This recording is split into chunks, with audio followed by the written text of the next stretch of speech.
¿Alguna vez has sentido que el lugar donde deberías brillar es el que más te opaca? Imagina esto: 12 de mayo de 2025. El salón de convenciones de un hotel de 5 estrellas en Puerto Vallarta, cuyo costo por noche asciende a los 30.000 MXN. Afuera, el sol de Jalisco baña la bahía. Las olas del Pacífico rompen con una cadencia perezosa y la vida bulle con el olor a sal y a vendedor ambulante. Adentro, el aire acondicionado mantiene una temperatura ártica y un silencio casi reverencial. Es el Congreso Mundial de Oceanografía, un cónclave de las mentes más brillantes del planeta. Pero el ambiente es estéril, elitista.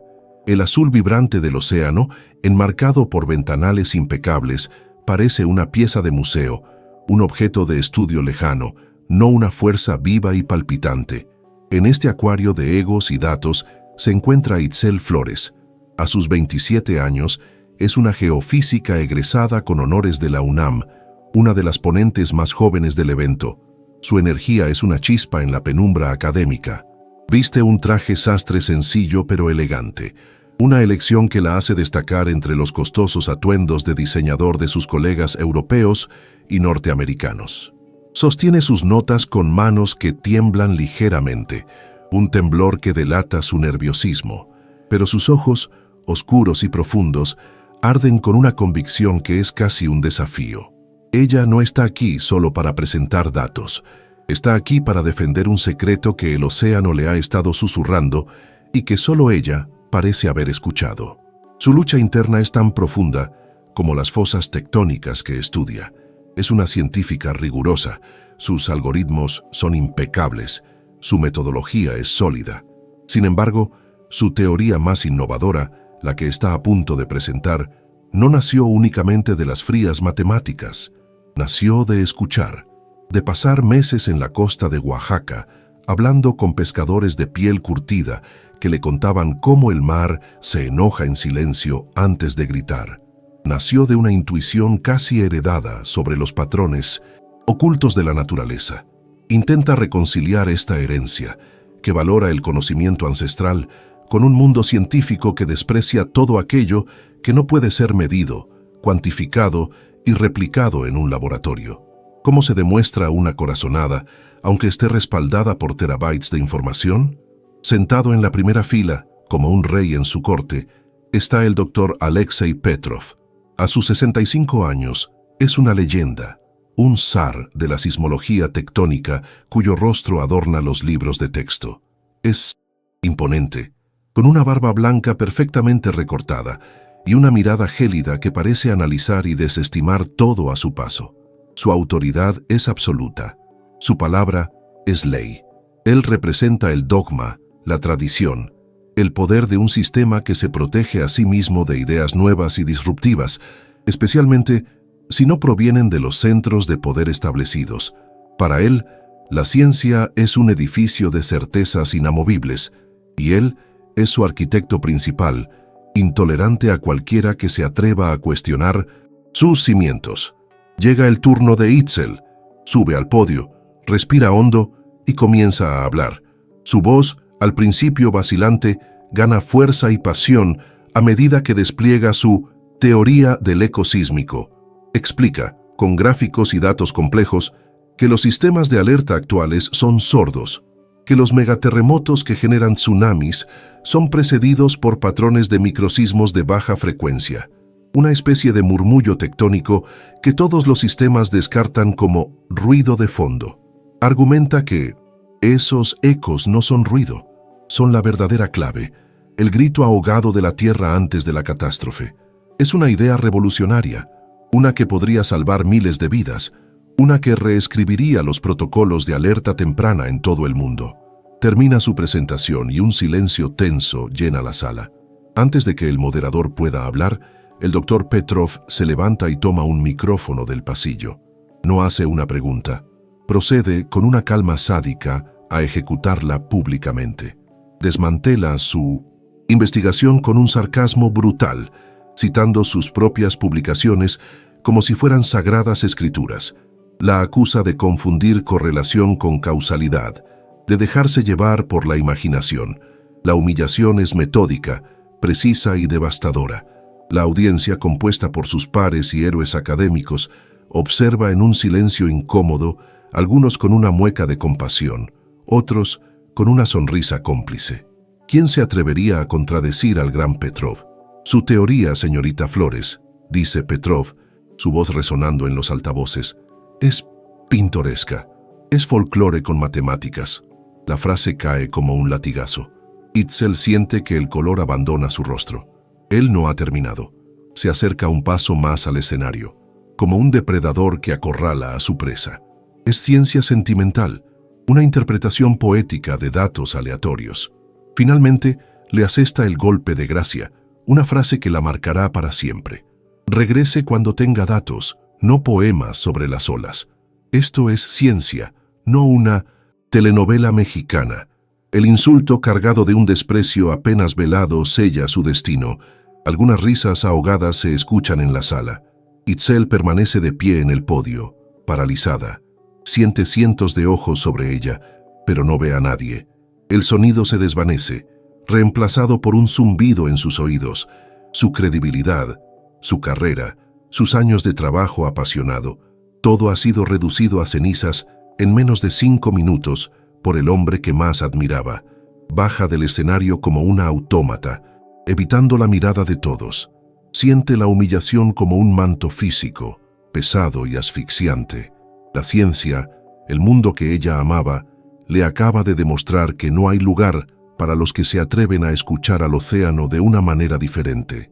La puerta se ha cerrado de golpe en su cara. Horas más tarde, en la soledad de su habitación de hotel, la derrota es total. Las maletas están casi hechas. Abandonará el Congreso al amanecer, volverá a México con el rabo entre las piernas, quizás abandone la academia para siempre. ¿De qué sirve una voz si nadie está dispuesto a escuchar? Mientras cierra la cremallera de su maleta, su computadora portátil, aún encendida sobre el escritorio, emite una serie de pitidos agudos y rápidos. Es una alerta de su sistema experimental, el mismo que Petrov acaba de ridiculizar. Al principio la ignora, pero la insistencia del sonido la obliga a mirar. En la pantalla, un patrón familiar está tomando forma. Mira fijamente los gráficos. No puede ser. Es el patrón exacto. Los ecos sísmicos, idénticos a los de su modelo predictivo, están ocurriendo en tiempo real, en la fosa tectónica justo frente a la costa. Son débiles, una anomalía casi invisible, completamente indetectables para los sistemas oficiales que solo buscan los grandes temblores. Pero para ella, que ha aprendido a leer este lenguaje secreto, no son un susurro, son un grito ensordecedor que emana de las profundidades del océano, un grito que anuncia la llegada inminente de un monstruo. La humillación se evapora instantáneamente, reemplazada por una emoción mucho más fría y primitiva, el pánico absoluto. El conocimiento deja de ser una carga académica y se transforma en una responsabilidad aterradora. Ya no se trata de su carrera, de su reputación o de la humillación sufrida. Se trata de vidas, miles de vidas. Los turistas que abarrotan la playa, los vendedores, los niños que juegan en la arena, los cientos de científicos en este mismo hotel. Todos ellos están en el camino de una ola monstruosa que solo ella sabe que viene. El tsunami ya no es una teoría en una presentación de PowerPoint. Es una certeza matemática que se acerca a más de 800 kilómetros por hora. Pero, ¿quién le va a creer a la chica de la telenovela? La parálisis del miedo la amenaza. La voz de Petrov resuena en su cabeza. Ciencia sentimental. ¿Y si él tiene razón? ¿Y si es un error en su código, una anomalía, una coincidencia? Hacer sonar una falsa alarma la convertiría no solo en una paria científica, sino en el hazmerreír del mundo. Su carrera estaría acabada de forma definitiva. Pero entonces piensa en los pescadores de Oaxaca, en la mirada seria de un anciano que le dijo: «El mar siempre avisa, mija», pero la gente dejó de escuchar. Ella ha escuchado. No puede permitirse el lujo de dudar. El coraje no es la ausencia de miedo, es actuar a pesar de él. Y el tiempo se está acabando. Corrió. Esa fue la única respuesta posible. Con la laptop abierta en una mano y el corazón Martillándole en la garganta como un sismo propio, Itzel salió disparada de su habitación. El pasillo alfombrado del hotel de lujo se sentía como una trampa de terciopelo, cada puerta cerrada un recordatorio de la indiferencia del mundo. Ya no era una científica buscando validación, era una Cassandra moderna, maldecida con un conocimiento que nadie creería. El eco de la risa condescendiente de la audiencia la perseguía, pero fue ahogado por el rugido silencioso de la ola que se formaba en su pantalla y en su mente. Tenía que llegar a alguien con autoridad, alguien que pudiera, que debiera, escucharla antes de que fuera demasiado tarde para todos. El primer uniforme que encontró fue el de un oficial de protección civil, apostado en una pequeña sala de control instalada para el Congreso. Irrumpió en el cuarto sin aliento, casi arrojando la laptop sobre el escritorio. «Tiene que ver esto», jadeó, señalando los patrones erráticos. «Son precursores, un evento masivo, es inminente».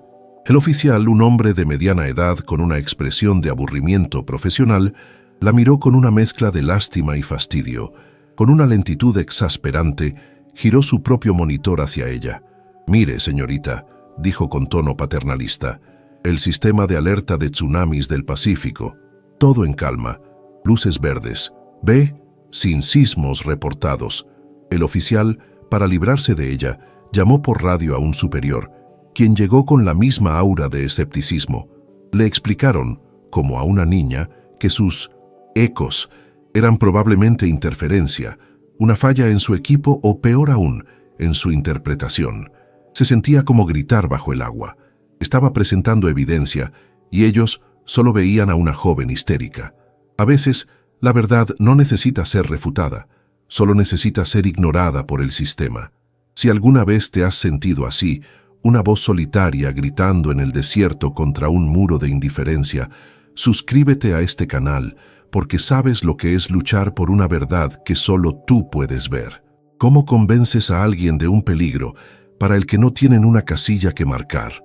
La imagen de don Ramiro, un pescador de 70 años de Mazunte, apareció en su mente con la claridad de un relámpago. Lo recordaba sentado en la playa, reparando una red, mientras le explicaba con su español pausado y lleno de sabiduría: «El mar no traiciona, mija, siempre avisa», le había dicho señalando el horizonte. Antes del gran susto, los pájaros se van, el agua se pone fría, como si tuviera miedo, y en la noche, si pones la oreja en la arena, la sientes zumbar, como un panal de abejas enojado. Es el corazón de la tierra, quejándose bajito antes de gritar. Esa era su herencia, un conocimiento pagado con generaciones de respeto y miedo al océano. Lo que veía en su pantalla no era un algoritmo abstracto, era el eco digital de las palabras de Ramiro. El zumbido era la frecuencia baja que sus sensores captaban. La queja era el patrón de microsismos que el sistema oficial desechaba como ruido. La ciencia y la memoria ancestral estaban diciendo exactamente lo mismo.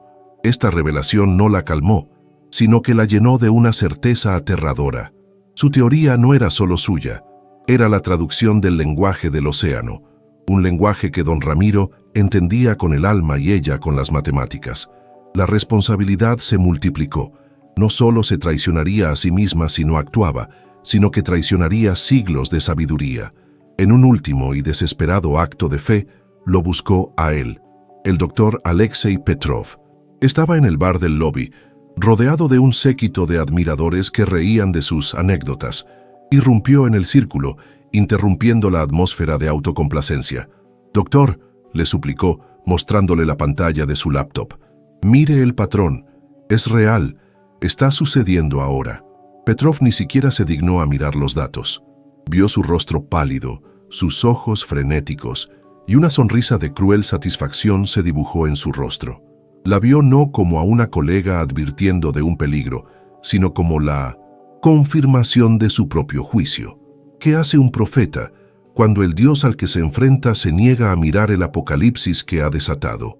Petrov se dirigió a sus colegas, su voz lo suficientemente alta para que todos la oyeran y para que la humillación fuera completa. Como les decía, la presión de estos eventos puede ser abrumadora para las mentes jóvenes. Luego se volvió hacia ella y con una falsa compasión que era más cortante que el insulto, añadió: «Señorita Flores, le recomiendo que se tome el resto del día libre. Un paseo por la playa le vendrá bien». La ironía de la sugerencia fue un golpe en el estómago. La desestimó con un gesto de la mano, un zar desterrando a una campesina molesta, y regresó a su conversación, dejando a Itzel completamente sola en medio de la multitud. El pasillo del hotel de repente pareció un túnel sin fin. El murmullo de las conversaciones, el tintineo de los vasos, la música suave del piano, todo se sentía a 1.000.000 de kilómetros de distancia. Estaba aislada, no solo por la indiferencia, sino por la autoridad activa del hombre más respetado de su campo. Había sido declarada loca, incompetente e histérica. La duda, ese veneno lento, comenzó a filtrarse en su pánico. ¿Y si él tenía razón? ¿Y si estaba a punto de arruinar su vida por una falla en su laptop? La tentación de correr a su cuarto, cerrar la puerta y esperar a que todo pasara era abrumadora. Salvarse a sí misma era la opción lógica, y entonces la vio. A través de los ventanales del lobby, vio a una familia joven caminando por el paseo marítimo. El padre levantaba a su hija pequeña, de no más de 4 años, y la niña reía a carcajadas, una risa pura y cristalina que Itzel no pudo oír, pero que vio en la forma en que su cabecita se echaba hacia atrás. Esa imagen tan simple y tan ordinaria destrozó su parálisis. El tsunami dejó de ser un concepto, una amenaza estadística de miles de vidas. Se convirtió en esa risa, se convirtió en el rostro de esa niña. La ciencia, el ego, la carrera, todo se desvaneció. Solo quedó esa risa que merecía existir mañana. ¿Puede un solo instante de conexión humana reavivar una convicción que todo un sistema intentó apagar? La lógica no funcionaría, la evidencia no funcionaría. El sistema estaba diseñado para protegerse a sí mismo, no a la gente. Si no podía convencerlos con la razón, tendría que obligarlos con el caos. Una idea loca, suicida y absolutamente necesaria floreció en su mente. Miró a su alrededor, buscando, y sus ojos se posaron en una pequeña caja roja en la pared, cerca de los ascensores. La alarma de incendios. Era una violación de todas las reglas, un acto que le costaría su carrera y probablemente su libertad. Pero era la única herramienta que le quedaba, el único lenguaje que el pánico entendería. Comenzó a caminar hacia ella, cada paso una decisión, cada latido un martillo, forjando su resolución. Frente a la caja roja de la alarma de incendios, dudó un solo segundo. En ese segundo, vio su futuro desmoronarse, su expulsión de la comunidad científica, las demandas del hotel, la vergüenza para su familia y para la UNAM, el rostro de Petrov, triunfante. Todo lo que había construido, todo por lo que había luchado, estaba a punto de ser incinerado por sus propias manos. Pero luego vio de nuevo la risa de la niña en su mente.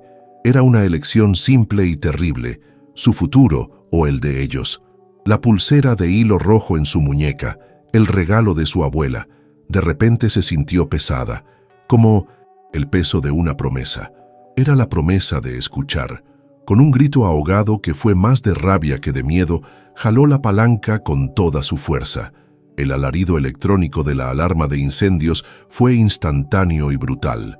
Un chillido ensordecedor que desgarró la atmósfera tranquila y elitista del Congreso. El silencio se hizo añicos. Las conversaciones se detuvieron. Las cabezas se giraron. El caos había comenzado. Itzel se quedó de pie junto a la alarma que sonaba, temblando, no de miedo, sino de la terrible certeza de lo que acababa de desatar. Había hecho su jugada. Ahora, el océano tendría que hacer la suya. El alarido electrónico de la alarma de incendios fue una bomba sónica en la catedral del ego científico. La confusión fue la primera reacción. Los académicos, sacados de su letargo intelectual, se miraron unos a otros con fastidio, asumiendo una falsa alarma, un error técnico. El personal del hotel, con sonrisas forzadas, comenzó a guiar a la multitud hacia los puntos de reunión, en el amplio lobby, siguiendo un protocolo que no contemplaba la furia del océano.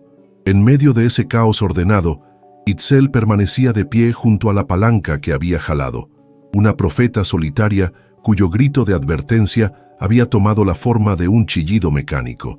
Era el centro inmóvil de un huracán que solo ella sabía que se estaba formando más allá de los ventanales. Mientras los huéspedes y científicos se congregaban en el lobby, la furia del sistema se centró en ella. El gerente del Indomici Hotel y 2 guardias de seguridad la rodearon, sus rostros una mezcla de ira y preocupación. «¿Se da cuenta de lo que ha hecho?», espetó el gerente.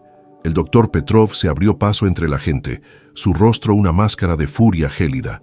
«Esto es un acto criminal. Exijo que la arresten». La estaban acorralando, silenciando. Ver a una persona luchar sola contra el mundo por lo que es correcto nos inspira a todos. Si sientes esa misma admiración por el coraje indomable y quieres apoyar la creación de más historias como esta, únete a nuestra comunidad.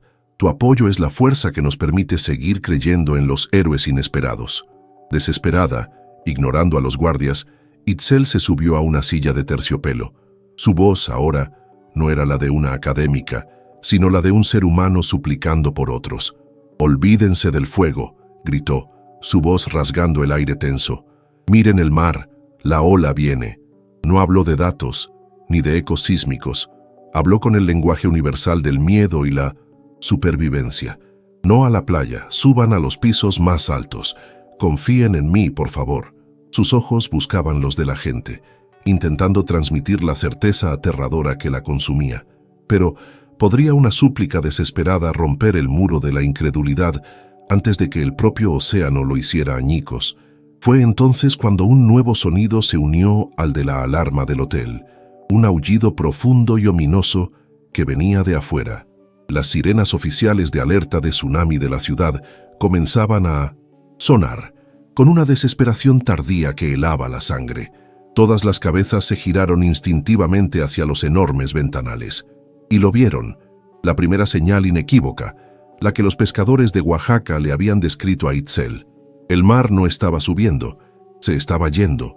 Se retiraba de la playa a una velocidad antinatural, exponiendo un lecho marino que nunca había visto el sol, dejando barcos de pesca varados y peces boqueando en la arena húmeda. El silencio que siguió al apagarse las sirenas fue el más aterrador de todos. La incredulidad se hizo añicos. El pánico, puro y animal, la reemplazó. El lobby de lujo se convirtió en una estampida de gritos y terror.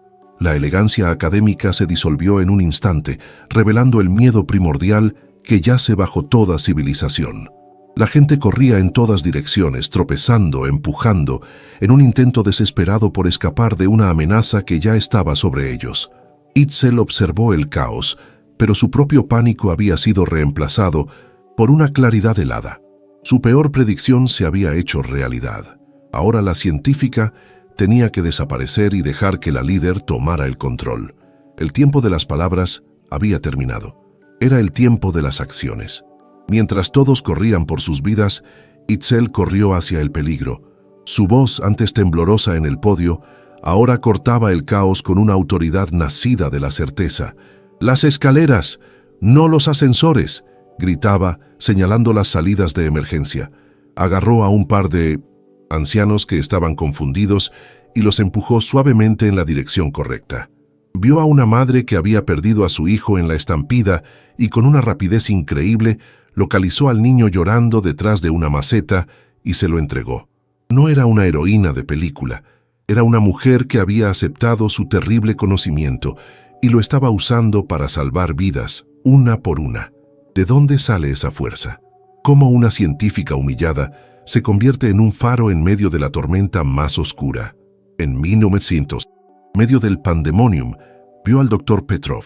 El gran zar de la ciencia estaba paralizado en el centro del lobby, con la cara pálida como el papel, mirando hacia el horizonte. Sus ojos, antes llenos de arrogancia y desdén, ahora estaban vacíos, reflejando el terror puro de un hombre cuyo universo de certezas acababa de ser borrado del mapa. El dogma, la lógica, las décadas de publicaciones y premios no le servían de nada frente a la pared de agua que comenzaba a formarse en la distancia. Era un ciervo deslumbrado por los faros de una locomotora imparable, un monumento a la fragilidad del ego humano. Itzel no lo dudó. No hubo un pensamiento de venganza, ni una pizca de «se lo dije». Solo vio a un hombre aterrado que iba a morir. Corrió hacia él, esquivando sillas y gente que caía.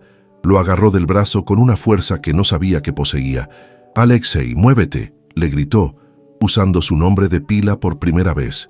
Un acto que rompió el último vestigio de la jerarquía entre ellos. Él no reaccionó. Estaba catatónico. Ella lo abofeteó, un golpe seco y sonoro que pareció despertarlo del trance. Luego lo arrastró con todas sus fuerzas hacia las escaleras de servicio justo cuando el sonido se hizo ensordecedor. La ola golpeó. No fue un chapoteo, fue una explosión.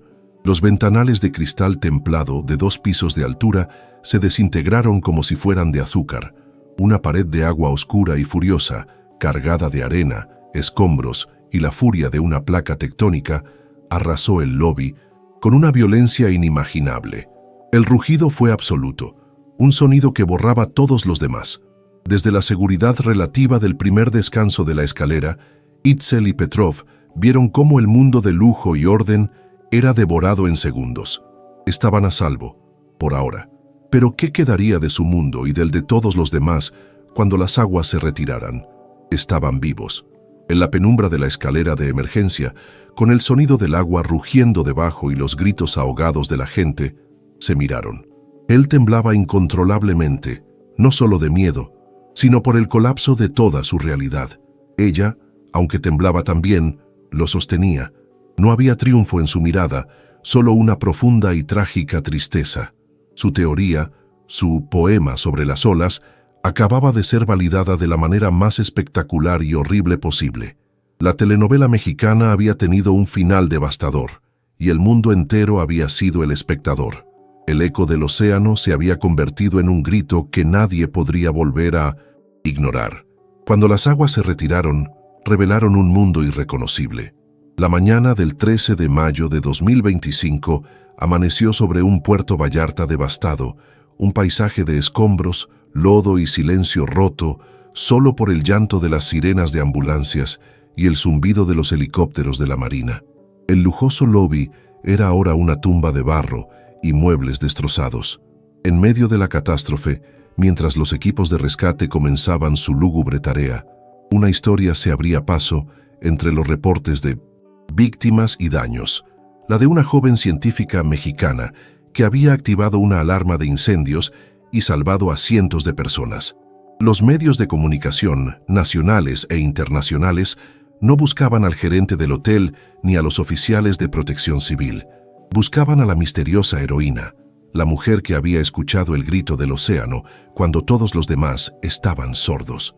En uno de los salones superiores del hotel, convertido en un centro de mando improvisado, el doctor Alexei Petrov, envuelto en una manta térmica y con la mirada perdida, tomó una decisión. Su arrogancia había sido barrida por la ola junto con su reputación. Lo que quedaba era un hombre desnudo frente a su propia falibilidad. Ignorando los consejos de sus colegas de mantener un perfil bajo, pidió a un periodista con una cámara que reuniera a todos los medios presentes. Se paró frente a ellos, no en un podio, sino en el suelo, al mismo nivel que todos los demás. No había notas, no había preparación, solo la necesidad abrumadora de decir la verdad, una verdad que le pesaba más que cualquier premio o reconocimiento que hubiera recibido en su vida. Hace menos de 24 horas, en un salón de este mismo hotel, cometí el error más grande de mi carrera. Comenzó, su voz antes un instrumento de poder, ahora temblorosa y frágil. Humillé a una joven científica brillante por presentar una teoría que desafiaba mi entendimiento. Hizo una pausa, tragando saliva con dificultad. Estaba equivocado. La ciencia no avanzó ayer en un laboratorio ni en una ecuación. Avanzó en el corazón y la mente de Itzel Flores. Miró directamente a la cámara, como si quisiera que el mundo entero fuera testigo de su confesión. Su teoría no era poesía, era la verdad. Y esa verdad salvó cientos de vidas en este hotel, incluida la mía. El zar había abdicado. La confesión de Petrov fue la onda de choque que la comunidad científica necesitaba. Se convirtió, de la noche a la mañana, en el mayor y más feroz defensor de Itzel.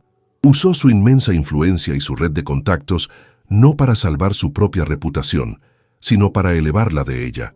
Organizó conferencias de prensa virtuales, escribió artículos en las revistas científicas más prestigiosas y presionó a las agencias gubernamentales de todo el mundo. Exigió la implementación inmediata de lo que él mismo bautizó como el método Flores, asegurando que los sistemas de alerta global fueran recalibrados para escuchar los ecos sísmicos y no volver a descartarlos como simple ruido. El hombre que había intentado destruir su carrera se convirtió en el arquitecto de su legado global. México, antes un receptor de tecnología de alerta, se transformó en un líder mundial. El gobierno federal, en colaboración con la UNAM, otorgó a Itzel fondos ilimitados, una suma inicial de 200,000 MXN, para fundar el Instituto Flores para el estudio de precursores sísmicos. Ella eligió establecerlo no en la Ciudad de México, sino en una pequeña comunidad en la costa de Oaxaca, el lugar donde su teoría había comenzado a tomar forma. El instituto se convirtió en un modelo único en el mundo, un lugar donde la tecnología de punta, los superordenadores y los sismógrafos de alta sensibilidad trabajaban en conjunto con los pescadores y ancianos de la comunidad, cuyo conocimiento ancestral era ahora tratado como un conjunto de datos invaluable. La historia de Itzel se convirtió en un faro de esperanza en medio de la reconstrucción. Demostró que la verdadera innovación a menudo nace en los márgenes, lejos de los centros de poder. Nos enseñó que el coraje no es tener la razón, sino actuar según tus convicciones, incluso cuando el mundo te grita que estás equivocado. Historias como la suya nos recuerdan que escuchar, ya sea al océano, a la tierra o a una voz que ha sido silenciada, es el acto más revolucionario de todos. Si crees en el poder de estas narrativas para inspirar un futuro mejor, suscríbete y únete a nuestra misión de amplificar las voces que están cambiando el mundo. 3 años después, en el pequeño pueblo pesquero de San Agustinillo, Oaxaca, una sirena suena con una cadencia tranquila y específica. Es la alarma del Sistema Flores. No hay pánico. Los aldeanos, desde los niños de la escuela hasta los ancianos en el mercado, dejan lo que están haciendo y caminan con calma hacia las rutas de evacuación claramente señalizadas en las colinas. Es un simulacro, uno de tantos.